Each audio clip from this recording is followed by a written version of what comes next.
I'm going to be introducing you to the basics of the Moodle Gradebook during this short presentation. Having a good understanding of the basics of the gradebook is going to save you a lot of time and a lot of stress later on. So let's get started. In this presentation, we're going to discuss the difference between the gradebook and the grader report, the grader report versus the user report, how to access the gradebook, the gradebook setup page, using categories,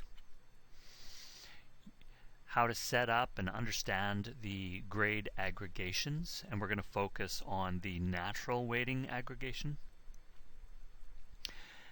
how to change some settings and preferences to tweak your gradebook, and at the end I'm just going to show you some additional resources that you can use to continue to learn about the gradebook. The gradebook and the grader report are not the same thing. The gradebook itself is like a set of blueprints, a set of tools, a storage area, and a reporting area for the students and the grades and the assignments within your course. The grader report, on the other hand, is this grid-like structure you see. It's kind of like a spreadsheet. So we're going to look a little closer at this grader report right now. This is one of the tools of the gradebook. You see on the far left-hand side of the grader report, you start with a column of the student names. A little bit to the right of that, you can see some rows, and one of the top rows is the name of the course. Below that, you have the categories within your course. Below that, you have the individual grade items and totals within your course. This grader report is only visible to certain people, usually the instructors or the program assistants or anyone who has access to grade the students, but it's not available to the students. The user report, on the other hand, is available to both the instructors and the students. This particular one we're looking at right now is the instructor's view. And we can see at the top that this is the user report for the student named Francis Banks. Over on the right, there's a drop-down list the instructor can use to change the student that they want to be looking at any given moment.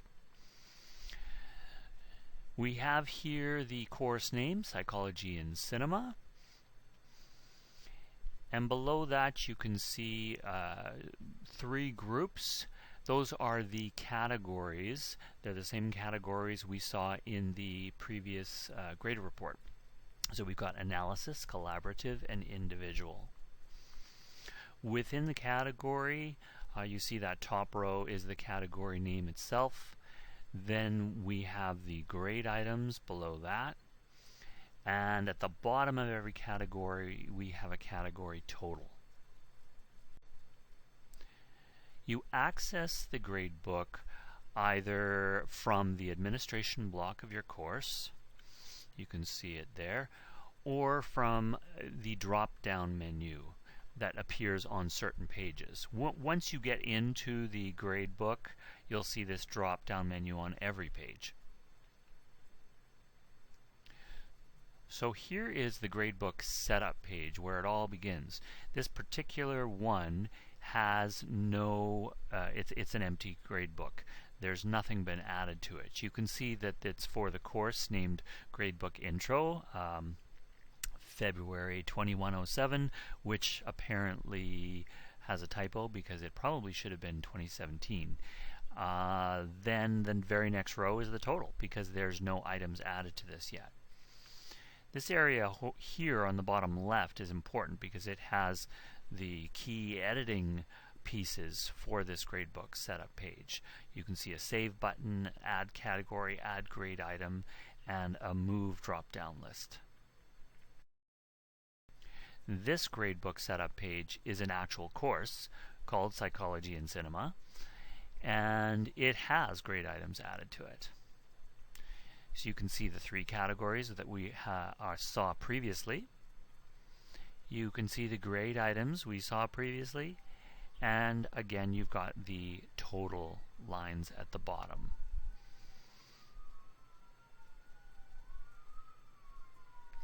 So this column over here near the right side, the action column, has an edit drop-down menu. There's an edit drop-down menu for every row of that gradebook.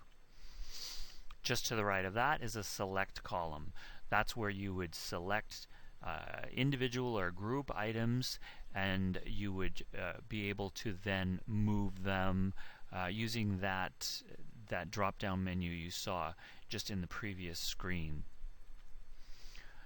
Look over here on the left-hand side, and you're going to see this icon right here, and that's another way of moving things up and down. So you click on that, and when you do that, you are given the opportunity to move whatever item, whatever row you just clicked on, to another row. So I could take, for example, that course discussion here, click on that, and move it down to a different category like the individual category. Here are the grade items. We've seen them before. But how do you add these grade items? How do they get there in the first place? Well, there's more than one way. One way is automatically. That is for the activity-based items such as the online quizzes, the assignments, and the lessons. So here we are again at our empty gradebook setup page, and we're going to now add a grade item to this automatically. So going back to this main page of the course, we have a very empty course here called the Gradebook Intro, February 2017, with 3 topics, and all it has in it is a news forum. So there's no gradable items in here right now. We're going to use this activity drop-down menu to add an assignment.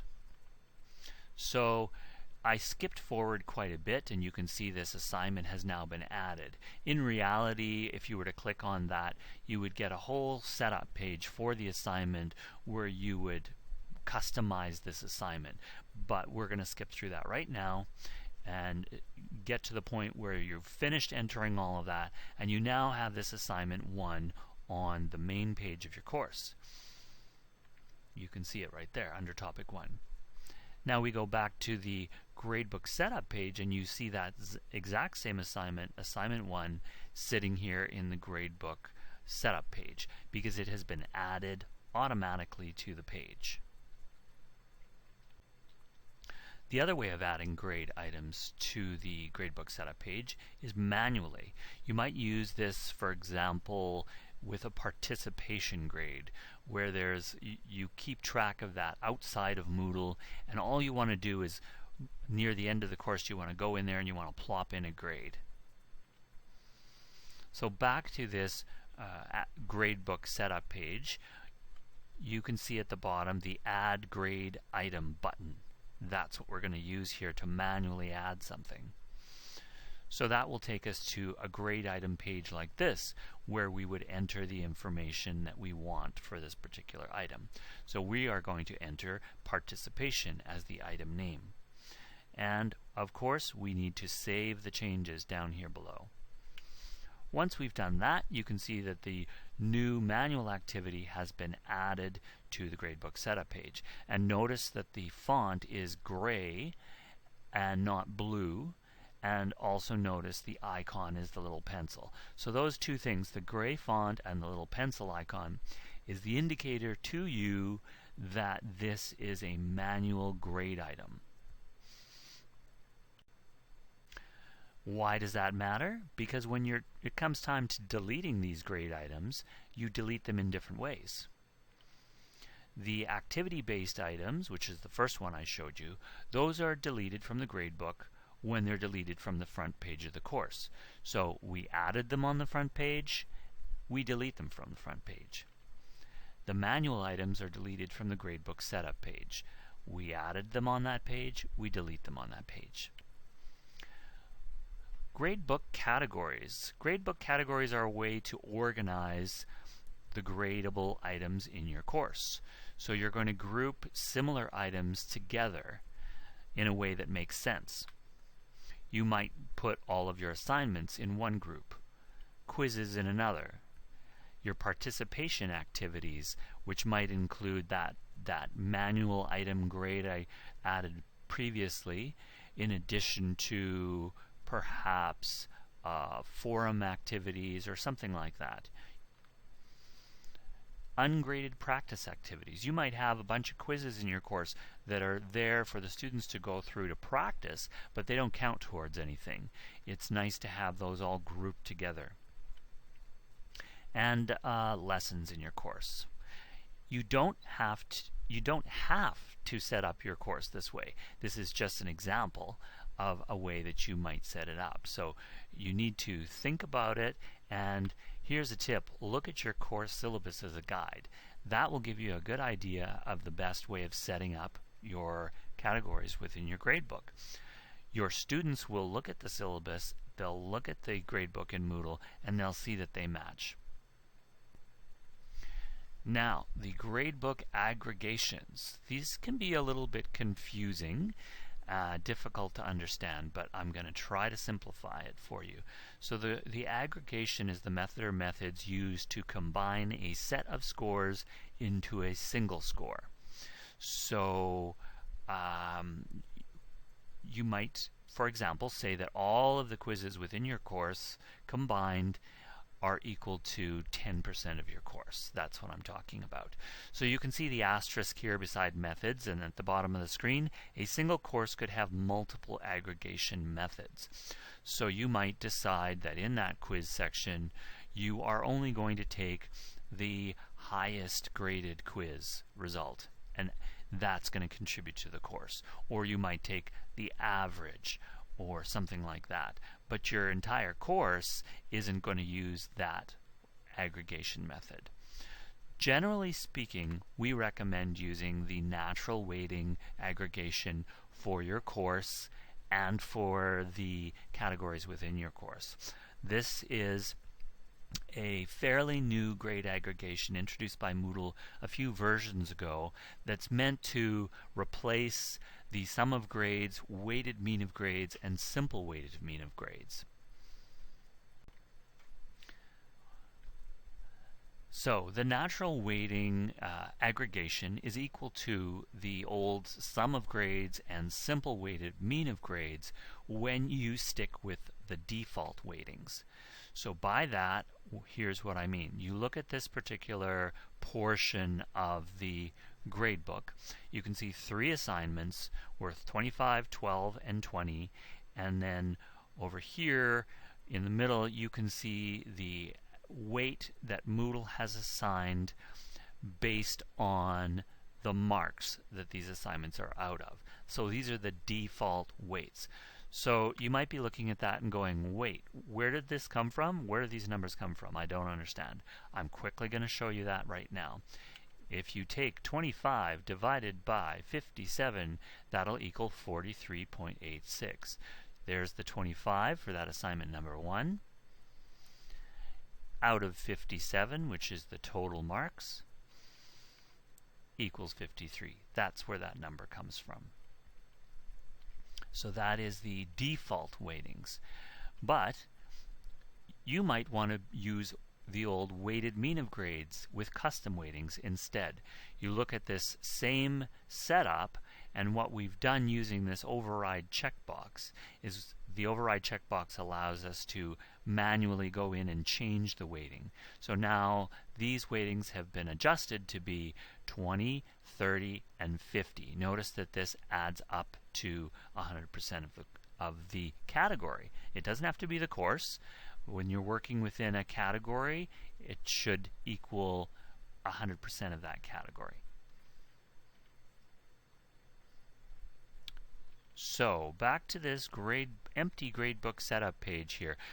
You can see the edit drop-down menus here on the far right for each of the rows. That is where you would go in and actually change or set the aggregation method that you're using. So you would click on that edit. We're going to go look at the aggregation method for the course itself. So on that line, we choose edit settings, and it takes us to this page here, and we can see that this is already set at natural aggregation. So this is where we would be able to change it to something else if we wanted to. Settings and preferences. You can tweak how your gradebook appears to you and to your students. This first item, the course grade settings, is applicable to all participants of the course. You can see that there in about the middle of the screen here. Course settings determine how the gradebook appears for all participants in the course. That's you and that's your students. I'm not going to go through the list of possible tweaks that you could make. I encourage you to look at that yourself and play around with them. The next one is the preferences for the grader report. The grader report, if you recall, is visible only to people who have grading access to the course. It's not available to the students. So here again, you can change the appearance of that, and I encourage you to go in here and look around, play with different things, and see how they work. And finally, here are some resources for you to look at as a follow-up to this presentation. The first three there are all Moodle docs. So one of the best places for Moodle documentation and questions and answers is on the Moodle.org website itself. So you can see three of them right there related to this specific presentation. By the way, almost every page in Moodle, if you scroll to the bottom, you will see a link that says Moodle Docs for this page, and clicking on that will take you to the specific documentation for whatever it is you are working on at that moment. So that would be called context-sensitive help. The next two items on this resource list are just places that I found, or documents that I found while I was researching for this presentation, that I found to be particularly useful. So you might want to take a snapshot of this and check out these other resources. They're really good. So I hope that was helpful to you. I hope you feel more comfortable and more confident to play around with the gradebook and have fun with it. Just remember, it's best to play around in the gradebook when there are no students watching. So keep that in mind. Good luck.